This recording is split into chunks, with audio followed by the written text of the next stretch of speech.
Dave, we have our guest on the line. I think it's one of the favorite guests that we've ever had. Yes, yeah. He's a well-known, nationally known figure.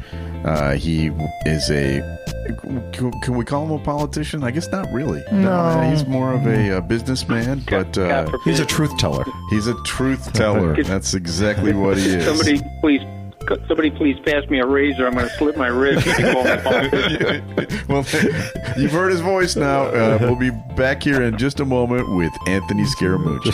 The following is a Tony Lasano podcast, an Opie show on the Radio Misfits Podcast Network. This is the Minutia Men Celebrity Interview with Rick and Dave. So, Dave, our guest today was the communications director in the Trump administration for 11 days. Yeah. That period of time has now entered the lexicon as a Scaramucci. For example, the Mets will play the Phillies again in 3 Scaramuccis.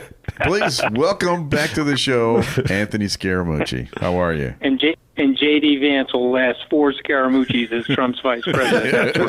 If that. So, yeah. Last time we talked, it was during the last election, and since then, your former boss has lost an election, tried to overthrow the government, got impeached again, was indicted 88 times, became a convicted felon, survived an assassination attempt, and is now better than a 50-50 shots of becoming president again.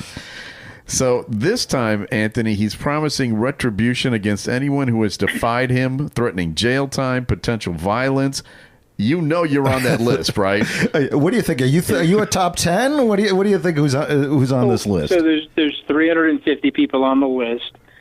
I was told that I'm 48th, which I'm very disappointed. I thought I would have made the top 10. So you're correct in your assessment. Esper, Milley, Liz Cheney, they're in the top 10. Esper and Milley are really good friends of mine. I had dinner with them, obviously the Secretary of Defense and the Joint Chiefs chairman. And, I'm asking them for tips and advice. How do I get into the top 10? Yeah. Because I feel like I'm trying as hard as I can, but it's just not having the impact that I'd like. But the last time we spoke, I explained the danger of Donald Trump. Thankfully, he lost that last election. Yes. But, the problem is the Democrats have made it very easy for him. Yeah. The best thing Donald Trump has going for him are the Democrats. So they've decided that they're like the Keystone Cops of presidential nominations. And so, Kamala Harris can beat him. Kamala Harris, I believe she can. But I think it's going to be very close. Yeah. The first time you were on, you were kind of on the fence, somewhat defending him because this was before he totally became a loon. Well, he was a loon, but not quite as loon. You were still defending. Yeah, the second time you were actively campaigning against him. And I saw your tweet, I don't know, a week ago or two, that nobody wants Biden to win more than me. And I'm including Melania, which I don't know if you remember. Last time we talked to you, we were talking about Melania on Pornhub. I don't know if you remember that or not.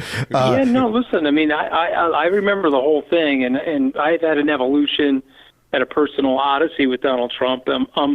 I'm ahead of the billionaire brothers. The billionaire brothers are right where I was in terms of their cursory analysis in 2016. Yeah. And so I've got up close and personal, the very bright blasts of his insanity, his malevolence. And so, I'm dead set against him, and I will do everything I can to stop him from returning to the presidency, because you're mentioning the felonies, you're mentioning the insurrection, but let's go to Project 2025. Oh my God. Yeah. Where he wants to, let me just explain this quickly to your listeners. Oh, yeah. He wants to deport 15 million, what he's calling illegal immigrants, and there'll be some arbitrary and capricious moves as to who's legal and who isn't. But that's a Handmaid's Tale episode. That's an armored vehicle moving into your neighborhood. And then, oh, by the way, push these people, say, okay, you're going to deport them. So how are you going to get them out of the country? Well, we have to set up camps. Yeah. Okay, so let me just use this sentence. So you're going to concentrate them in camps? Yeah, well, that's what we're going to do. Okay. So these are some of the most un-American people that I've ever heard of in my life. And it's astonishingly stressful to me. And yet there's a very large group of people and some very, very wealthy people that are dug in for former President Trump. Although, did you see that Musk pulled his money back yesterday? I did. I saw that. Yeah, I think I think he's had second down. I mean, listen, he's running a very large media platform, Right. and he would be better served to be a little bit more neutral. He's expressed his opinion, and he's supporting Trump. I think J.D. Vance, and the J and the D stand for Just Dull, Just Dull Vance. And I think Just Dull Vance has spooked Elon Musk. I think he's looking at that situation. Okay, we have a nightmare on our hands. Well, what about Trump's convention acceptance speech? What did you Which think is still of that? going on, by the way. It's still going on. What did you think of that? Well, listen, I listened to all 93 minutes of it. He had a huge opportunity there, and every time he has a huge opportunity, he swings and whiffs at the opportunity. You know, he had a huge opportunity when Kamala Harris entered the race. He could have been gracious to her, and he could have said, "Hey, listen, I'm gonna, debate her in the free marketplace of ideas, and I'm looking forward to that challenge." Instead, he's calling her dumb as a rock, and he's got his minions saying that she's a DEI hire. I know. In the nomination speech, he's talking about a divided America. It was very similar to the American Carnage speech that he gave at the inaugural. And so, what I can't understand, and you guys may have a better pulse on America than me. Are we victims in America? I don't think we are. Are we people that have our backs broken by being oppressed by other people? I don't think we are. Yet Trump's claims in these speeches is that we're this broken down miscreant society. But when you step back from America over the last 80 years, it's the world's largest economy. It's one of the most productive groups of people in human history. And I'll just speak for my own family. This has been an unbelievable aspirational laboratory for the Scaramuccis. I mean, I come from a family of peasants from southern Italy, and the fact that we're doing what we're doing here in the United States is a tribute to the country. So when Trump is talking like that, it's like nails hitting a blackboard for me.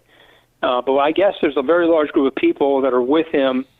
Some of it is white grievance, some of it is white supremacy, and some of it is just a culture war. They don't like the hard left shoving their culture on them. Right. And so I wish the hard left, frankly, wouldn't do that. I think there's enough room in the United States for all of us to live comfortably together without having to push our identities and having to push our ways of life on other people. But that's what's going on now, and that's where he's finding his support. Right. My family, my parents lived in Nazi Germany, and they were both half Jews. And my mom, just the propaganda, she would, she was not anti-Semitic, obviously, but she would tell stories about just being inundated with propaganda over and over again. And she was born in 33, or I'm sorry, she was born in 22, so she was 11. I'm thinking that, this is the playbook, right? I mean, it's just the constant just grievances, like you say, in the propaganda. And, I think this is very reminiscent of just fascist dictators. Yeah. Well, again, what you're saying is it's the boil the frog strategy. We're going to get there through incrementalism, and then before you know it, we've got this thing rigged. Remember, these guys want a post-constitutional America. They talk about it openly. These guys have basically said, wait a minute, there are more black and brown people in the country. Yeah. Yes, there are. Does that mean black and brown people are going to run the country? Yes, it likely does. Okay, let's change the rules on the democracy so that we can keep white people running the country. Yeah. And by the way, Vance is a acolyte of Peter Thiel, who's an acolyte of Curtis Yarvin. Do you know who Curtis Yarvin is, guys? No. Okay, it's very important that you Google Curtis Yarvin, Curtis, Yarvin, Yarvin. So he wants to topple the American democracy. He's a political philosopher. He believes that democracies don't work in the modern era. We have to return to some type of monarchical, aristocratic structure, and that really just the strong intellectually and the rich intellectually should be running the country, and the common person shouldn't have anything to do with this. And, of course, J.D. Vance is an acolyte of Yarvin. He speaks openly about it. You can find him on Face the Nation in front of Margaret Brennan saying that, hey, Viktor Orban has some great ideas about usurping higher education and K through 12 education in terms of indoctrinating people into this type of thinking.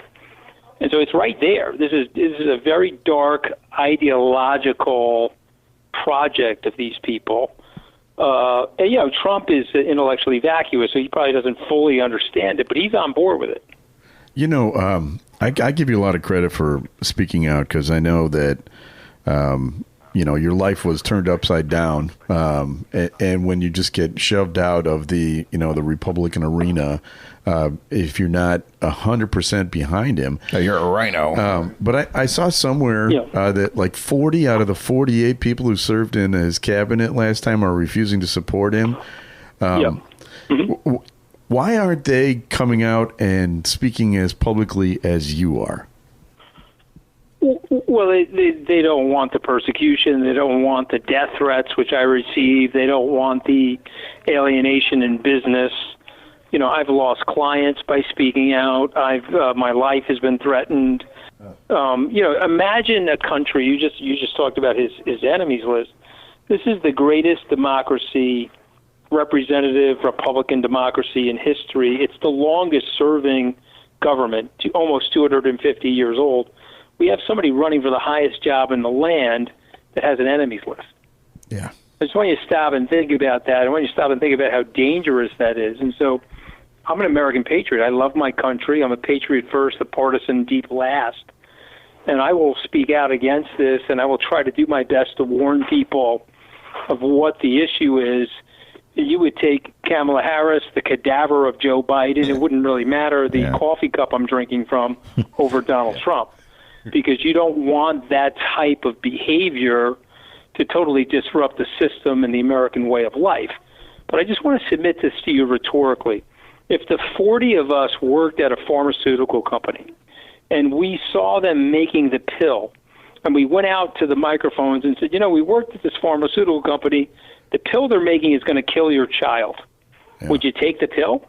No. So for some reason in American politics, if you tell somebody the truth, you explain to them what they're going to do, what they're about, you're a rhino or you have Trump derangement symptom.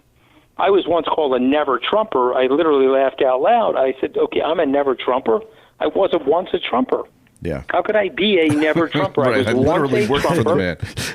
I worked for the guy. I was literally once a Trumper, and I'm no longer a Trumper based on my very up-close observation of what he and the people around him want to do to the country.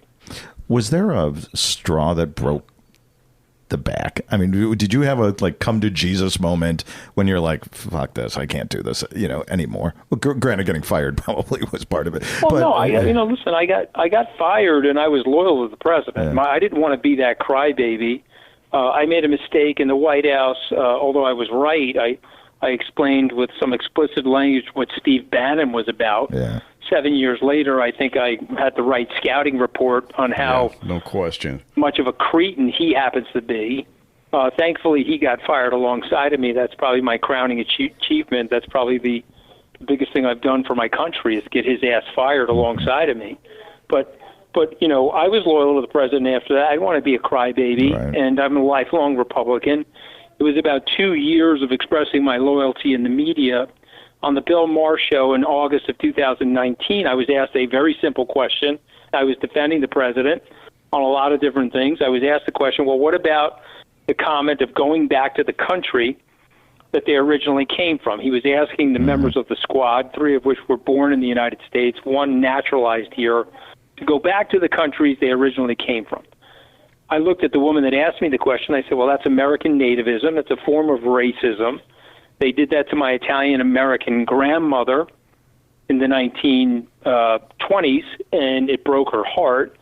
He's the American president. I really wish he wouldn't speak like that. Well, Bill Maher told me that he was going to light me up on Twitter the next day. I laughed. I said, there's no way he's going to do that. I've been very supportive of him. He said, Anna, you were 7 for 8 from tonight. You got to go 13 for 10. You need over-perfection in terms of your support. The very next day, he starts attacking me on Twitter. Guys, I'm a New Yorker. I'm not Ted Cruz, some pussy from Texas. Once he came after me, I started firing shots. And I think the first one was, I think I called him the fattest president since William Howard Taft, because I know he hates being so morbidly obese. Wait a minute, I thought he was only 239 pounds. Yeah, right. Yeah, He's the best. You can get The best health of any. We've learned from Joe Biden and Donald Trump, you can get a White House doctor to lie about anything, right? That's true. We've learned that. And so he started hitting me, I started hitting him, and then, of course, he goes off the reservation, starts attacking my wife. Well, who does that? Yeah. And so then that was it. And so I brought the hammer down on him hard, and I will continue to do that as long as he's in public life. And so, he may win, but I think he's going to lose. I think that I want to give your viewers and listeners a quick fact. Since the 2016 election, 20.2 million baby boomers have died. Yeah. Since the 2016 election, 40.1 million Generation Xers have risen to the voting rolls.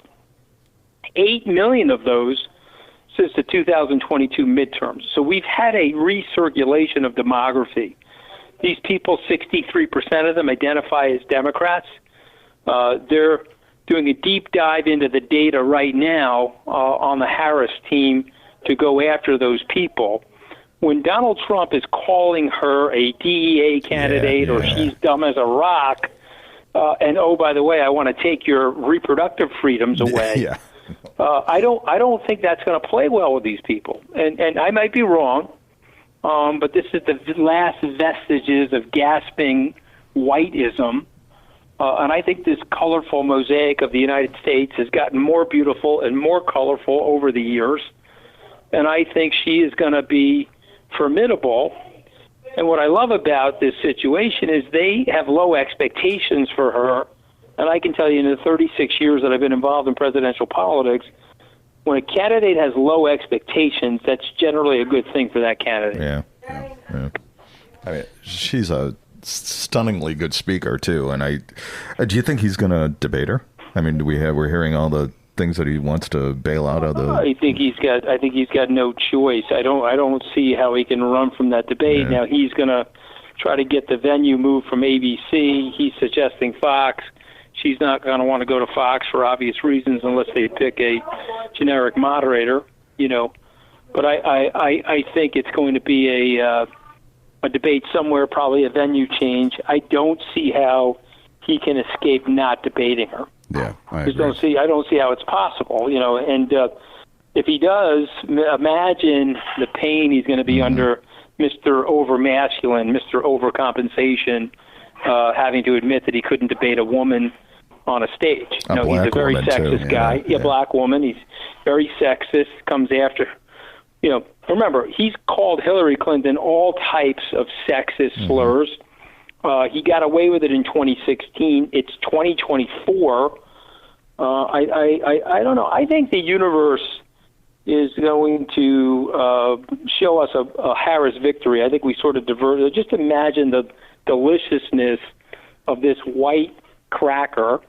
It's almost like a Ritz cracker, right? Because he's a little orange. So this Ritz cracker going down to defeat to an African American Indian woman. Yeah. I mean, I don't know. I can't think of anything more delicious than that. And so God. I'm hoping. I'm going to get souvenir plastic cups and Huggies and T-shirts and the neon signs about it. Yes. Let me ask you this. It's been 4 years since you worked for him and, 8 years since he beat Hillary. Does he look like the same guy to you today as when you knew him and when you worked for him? I mean, we saw what happened to Biden, right? Yeah, 7 years since I worked for him, probably 5 since I last spoke to him personally. He's held up well. I'm a pretty objective guy. He's older. Yeah. He's malapropping. He's lost a step. He has an unsteady gait. He's definitely older, but he presents younger than 78. That's the truth. It could be the orange war paint. It could be the hair dye. It could be the comb over. He's presenting younger than 78. Biden's presenting older than 81. Yeah. Right. And so listen, he's a tough political animal. There's no question about it.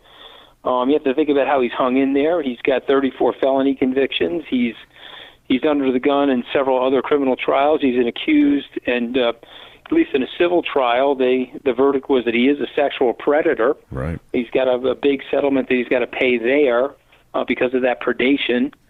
And yet there he is. He's got full control of Abraham Lincoln's old party. Yeah. And it's full control. I mean, the Romneys, Kissingers, Scaramucci's, Liz Cheney's are long gone from that party. Yeah. That party is reflective of him. So obviously the Democrats, as you mentioned earlier, do not have everything figured out. Even with President Biden out of the picture, they've made some pretty big mistakes, and I think heading into this these last few months, what are the things that they absolutely must avoid doing, in your opinion? Well, they've got a tack to the center. When she's calling for a national ban on fracking, I don't think that's going to fly, particularly in states like Pennsylvania. I think she's got a tack to the center. I think she's got to say, hey, as a senator or as an attorney general, I took a certain position. I'm now running to be your president. That's president for everyone. Remember, the United States presidency is the only job that all of us get to vote on in this country. Every voter, all 50 states that's eligible, votes on the presidency, no other job. And I think she has to put some slack in her policies, and she's got to tack to the center. Mm-hmm. And she's got to explain it that way. She's got to say, I'm now running to be president of all people, and I've got to modify some of these policies to reflect what the people of the United States want. If she sticks with the national fracking ban, she'll lose Pennsylvania. She'll lose the election. Yeah. Any thoughts on the vice president, who she should? So I think it's going to be Senator Kelly from Arizona. That'd be great. I think it's the right fit for her. Not only does she pick up Arizona, but she also gets Virginia out of that because he is a military veteran, former astronaut, and the American military loves him. And I think she gets help from him in Virginia. She gets help from him in Arizona. I think he's got a good handle on the gun control issue because of the tragedy that happened to his wife. And I think he can also help her in those states that she needs to win, which include Michigan, Wisconsin, and Pennsylvania. I don't think Josh Shapiro is going to get picked. He's a great guy and he's a great politician, but I don't think she has a personal relationship with him. She does with Senator Kelly, Mark Kelly.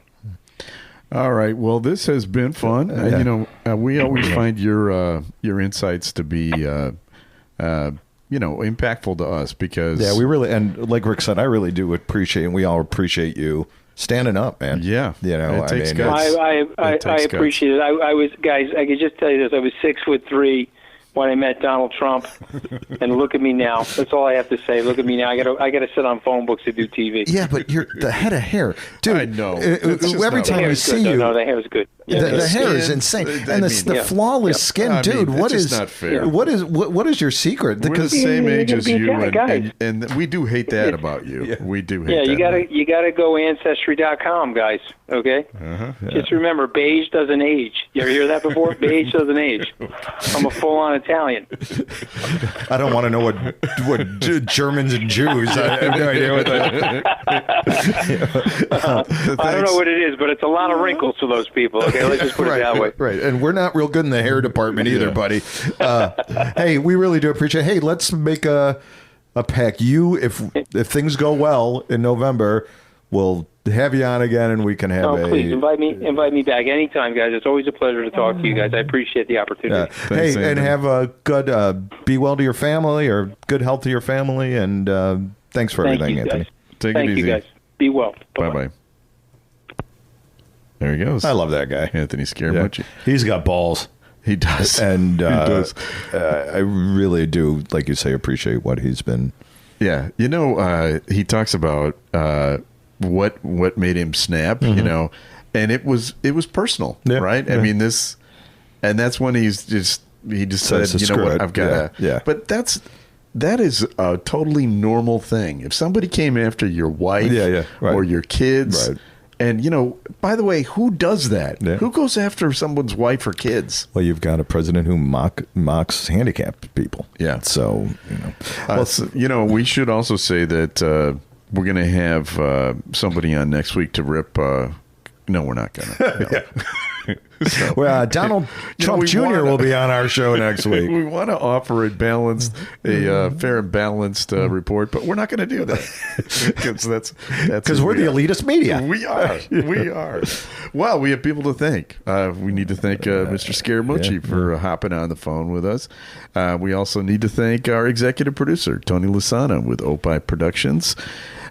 He works very hard for us. Also, can't forget Ed Silla with the Radio Misfits Podcast Network. Great Talk Radio isn't dead. It just moved to a better place, and that's radiomisfits.com. And I'd also like to thank Christina, I hope I'm pronouncing her name, Cassis, who helped us coordinate this interview with Anthony as well. Yes. So, and we'll be back again soon with another episode of Minutia Men Celebrity Interview.